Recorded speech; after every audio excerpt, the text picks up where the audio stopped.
बाबा का नाम लेके आज हम अष्टवक्र गीता के भाग 10 और 11 पर बात करेंगे।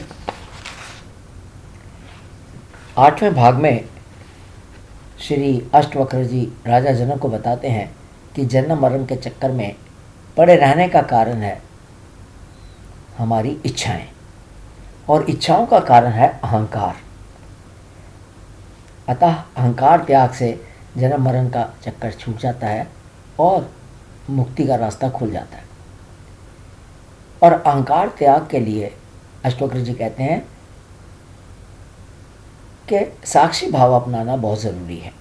अर्थात ये मानना ज़रूरी है कि प्रकृति के स्वभाव के कारण ही सब हो रहा है, अतः हर परिस्थिति में संतोष रखना चाहिए, उसे वैसे ही एक्सेप्ट कर लेना चाहिए तथा अपने वास्तविक आत्म स्वभाव में स्थित रहना चाहिए।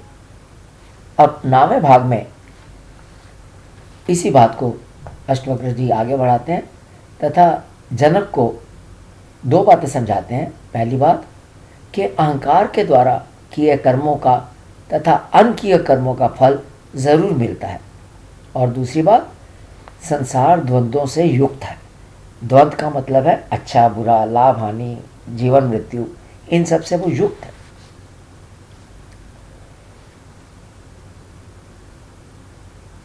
इसलिए अष्टवक्र जी कहते हैं कि ज्ञानी इन दोनों की उपेक्षा करके, इन दोनों की उपेक्षा, इन्हें इग्नोर करके, बिना किसी आग्रह के जीता है, अर्थात इनसे प्रभावित नहीं होता। इसी संदर्भ में वो बताते हैं कि कर्मों की, फल की तथा द्वंद्वों की उपेक्षा करना आसान हो जाएगा अगर हम अपने वास्तविक स्वरूप को पहचानें और अपने को पक्के तौर पर शरीर नहीं परंतु आत्मा माने। हम सब आत्मा हैं, शरीर नहीं है। हम वास्तव में आत्मा ही हैं, और आत्मा में ना कोई वासना है, ना कोई द्वंद्व है, ना कोई इच्छा, कुछ नहीं है। तो अगर हम अपने को आत्मा मान लेंगे तो ये वासनाएं वगैरह सब समाप्त हो जाएंगी, और वासना त्याग से संसार का त्याग अपने आप हो जाता है। ज्ञान प्राप्ति के बाद अष्टवक्र जी कहते हैं कि गुरु त्याग भी ज़रूरी है, और अंत में मुक्ति तभी मिलेगी जब ईश्वर का भी त्याग हो जाए, अर्थात सब एक के सिवा कुछ नहीं है। अब 10वें और 11वें खंड में अष्टवक्र जी इसी बात को और आगे बढ़ाते हैं। इन भागों में अष्टवक्र जी कहते हैं कि राजा जनक, जो भी चीज़ें तेरे बंधन का कारण है तो उन सब की उपेक्षा कर, इग्नोर कर। यहाँ शब्द उपेक्षा इस्तेमाल करते हैं, त्याग नहीं, क्योंकि त्याग में भी अहंकार होता है। तो उपेक्षा की बात कर रहे हैं। तो हमें बंधन में क्या क्या डालते हैं? जैसे काम वासना बंधन में डालती है, धन, मान सम्मान, रिश्ते नाते, पति पत्नी और धर्म भी।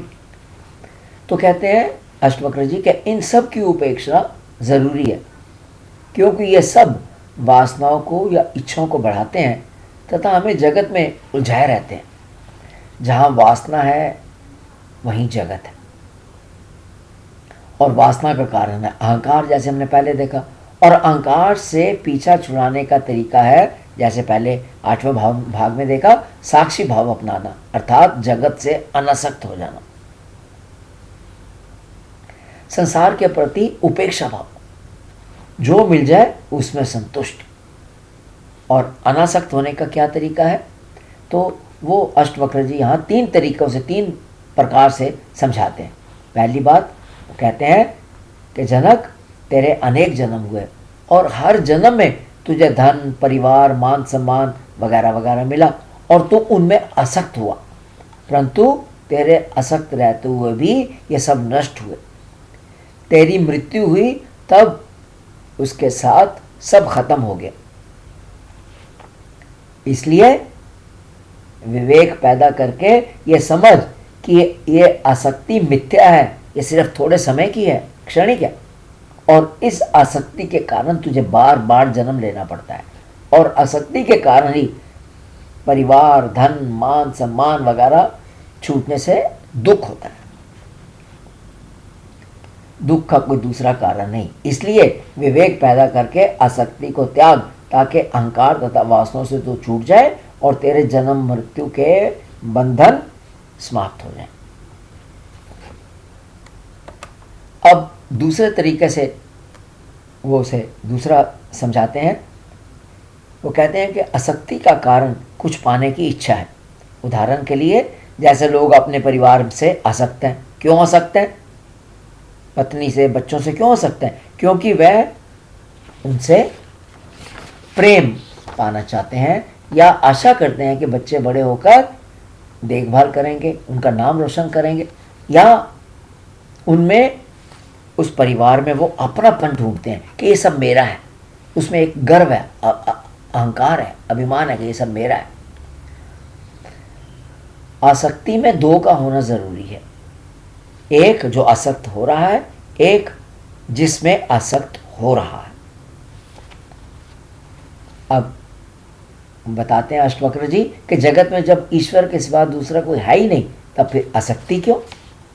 जो विवेक बुद्धि से ऐसा समझ लेता है, उसकी आसक्ति का त्याग अपने आप हो जाता है, और उसके अहंकार तथा वासनाएं समाप्त हो जाती हैं और द्वंद्व मिट जाते हैं, वे शांति प्राप्त करता है। तो ये दो तरीके बताने के बाद अब तीसरे पर आते हैं। जैसे पहले भी बताया, 9वें भाग में भी बताया। जनक फिर कहते हैं कि राजा जनक, संसार में जो कुछ भी हो रहा है प्रकृति के स्वभाव या गुणों से हो रहा है। आत्मा कुछ नहीं करती, सिर्फ प्रकृति के स्वभाव से हो रहा है। तब प्रकृति के अपने नियम है, ईश्वर करता नहीं है। ये बहुत जरूरी है। ईश्वर करता नहीं है। ईश्वर मनुष्य से अच्छे बुरे कर्म भी नहीं करवाता, और ना उनका हिसाब रखता है, ना अच्छा बुरा फल ही देता है। यह सब काम प्रकृति अपने आप करती है। प्रकृति के अंदर सब पदार्थों के बीज सूक्ष्म रूप से मौजूद रहते हैं, तथा जब हालात अनुकूल होता है तो वह बीज पैदा होता है, अर्थात अच्छी या बुरी घटना घटती है। जैसे किसी को धन की प्राप्ति हो गई, अचानक लॉटरी निकलाई, या कोई मान सम्मान हो गया, इलेक्शन जीत गया, या कुछ ऐसे हो गया, या अच्छी नौकरी लग गई, या घर में पुत्र पैदा हो गया। तो ये सब घटनाएं अपने आप समय आने पर घटती हैं। और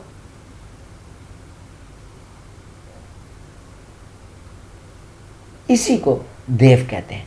जो ये आता है अपने आप समय पर, उसको देव कह देते हैं। समय पर किसी के घर पुत्र पैदा हो गया तो उसे कहते हैं देव, या उसकी नौकरी लग गई, या अच्छा उसको धन प्राप्त हो गया।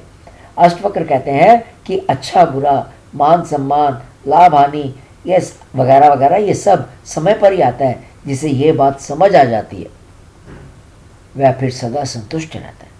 समय पर आएगा, आप जो मर्जी हाथ पांव मार लीजिए, कुछ नहीं होना तो नहीं होना, और जब होना है तो वो अपने आप हो जाता है। ये समय पर आता है। तो कहता है जब किसी को इस बात का ज्ञान हो जाता है तो वो फिर सदा संतुष्ट रहता है। उसे ना तो कुछ प्राप्त होने पर खुशी होती है और ना खोने पर दुख होता है, क्योंकि ये तो प्रकृति के सिस्टम के साथ चल रहा है, उसके नियम के साथ चल रहा है। आपको मिलता है और खो जाता है।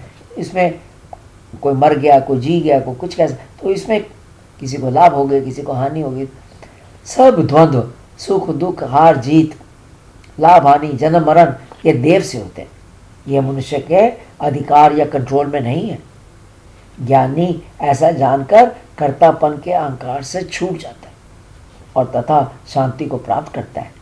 ऐसा ज्ञानी कर्मों को देह का ही धर्म मानता है। सिर्फ देह के द्वारा कर्म होते हैं, तथा शास्त्र विहित कर्मों को, अर्थात उन कर्मों को जो शास्त्रों में दिए हुए हैं, बताए गए हैं कि ये करने चाहिए, बिना अहंकार या आसक्ति के करता है। जब भी मन में कर्म के कर्तापन का भाव होगा, वहाँ फल की इच्छा होगी और उस कारण वहाँ चिंता और दुख होगा। परंतु ज्ञानी मानता है कि सभी ईश्वर के कर्म हैं तथा वह उसी के आदेश और प्रेरणा से कर्म कर रहा है, इसलिए वह चिंता मुक्त रहता है। उसकी इच्छाएं समाप्त हो जाती हैं, वह शांत रहता है। ज्ञान प्राप्ति के बाद ज्ञानी समझ जाता है कि वह शरीर नहीं आत्मा है, अतः वह किए और अनकिए कर्मों को याद नहीं करता, क्योंकि वह जान जाता है कि कर्मों का आत्मा से कोई संबंध नहीं। किए हुए कर्म शरीर से होते हैं और अनकिए कर्म विचारों या मन से होते हैं। ज्ञानी आत्मा में स्थित हो जाता है तथा उसकी भिन्नता का अज्ञान अर्थात सब अलग अलग है। हम सब ये देखते हैं ना, ये अलग है, ये कुत्ता है, ये बिल्ली है, ये चिड़िया, तो कहता है ये सब समाप्त हो जाता है। उसे सारी सृष्टि में एकता दिखती है, उसे पता चल जाता है कि वह ही सारी सृष्टि है, उससे अलग कुछ नहीं। वह द्वंद्वों से परे या ऊपर हो जाता है, कुछ मिलने या खोने से प्रभावित नहीं होता। अष्टवक्र कहते हैं कि संसार में आत्मानंद के समान कुछ नहीं है।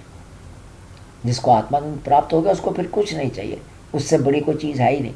अतः ज्ञानी संसार को सारहीन या मिथ्या समझकर या क्षणिक समझकर शांति प्राप्त करता है। वह समझ जाता है कि सब द्वंद्व अर्थात सुख दुख लाभ हानि आदि अहंकार और वासना के कारण है। सृष्टि अपने नियमों से चलती है, उसे हर मनुष्य या प्राणी के सुख दुख की चिंता नहीं। प्रकृति के अंदर ये उसको जरा भी इसकी चिंता नहीं कि फलाने को सुख हो रहा है, फलाने को दुख हो रहा है, उसने अपने नियमों से चलना है। यदि मनुष्य अपने को उन नियमों के अनुकूल बना ले तो सुखी हो सकता है और प्रकृति के विपरीत जाने पर दुख पाता है। ज्ञानी ये जान जाता है, इसलिए सदा शांत रहता है। सॉरी, तो ये यहाँ पर समाप्त होता है। तो इसको हम समराइज करते हैं। राजा जनक को अष्टवक्र जी समझाते हैं कि हमें जन्म मरण के चक्कर जिसमें हम जन्मों जन्मों से फंसे हैं, छूटने का प्रयत्न करना चाहिए। उसके लिए उन सब बातों या चीज़ों को जैसे काम वासना, धर्म, धन, मान सम्मान, रिश्ते नाते, ये जो हमें बंधन में डालते हैं, इनकी उपेक्षा करनी चाहिए। ये रिश्ते नाते सब बंधन में इसलिए डालते हैं क्योंकि ये हमारी वासनाओं को, इच्छाओं को बढ़ाते हैं। उससे पीछे छुड़ाने का तरीका है जगत से अनासक्त होना। अब आसक्ति से हम 3 तरीकों से पीछा छुड़ा सकते हैं। पहला, विवेक द्वारा ये समझकर कि आसक्ति मिथ्या है। हर जन्म में हम पत्नी, बच्चों, धन, मान सम्मान से आसक्त हुए, परंतु मृत्यु के कारण वह सब रिश्ते नाते छूट गए। परंतु आसक्ति के कारण हमें दूसरा जन्म लेना पड़ा और फिर जन्म लेने के बाद दोबारा आसक्त हुए और फिर वो तीसरे जन्म का कारण बना। अतः आसक्ति को तोड़ना जरूरी है, जिसके टूटने से वासनाएं समाप्त होंगी और उसके साथ जन्म मरण का चक्कर भी समाप्त हो जाएगा। दूसरी बात, विवेक बुद्धि द्वारा ये समझना चाहिए कि परमात्मा के सिवा जगत में दूसरा कुछ नहीं है। तो फिर आसक्ति क्यों, जब कोई दूसरा है ही नहीं तो दूसरे से आसक्ति कैसे। और तीसरी बात, संसार में सब कुछ प्रकृति के स्वभाव से हो रहा है। प्रकृति के अपने नियम है, उसे हर प्राणी के सुख दुख की चिंता नहीं। अतः मनुष्य को अपने को उन नियमों के अनुकूल बनाकर चलना चाहिए तथा शांति से रहना चाहिए। द्वंद्व देवयोग से होते हैं, अतः ये समझकर सदा संतुष्ट रहना चाहिए कि ये तो देव से हो रहा है, प्रकृति का स्वभाव है, आ रहा है, आएगा, जाना है, जा रहा है, जाने दो। चिंता करने की कोई ज़रूरत नहीं है। उपेक्षा भाव रख के उसमें बिना इन्वॉल्व हुए रहना चाहिए। कर्तापन का अहंकार त्याग कर साक्षी भाव से रहना चाहिए। उसी से शांति, संतोष और मुक्ति का रास्ता खुलेगा। सुनने के लिए बहुत बहुत धन्यवाद। इसको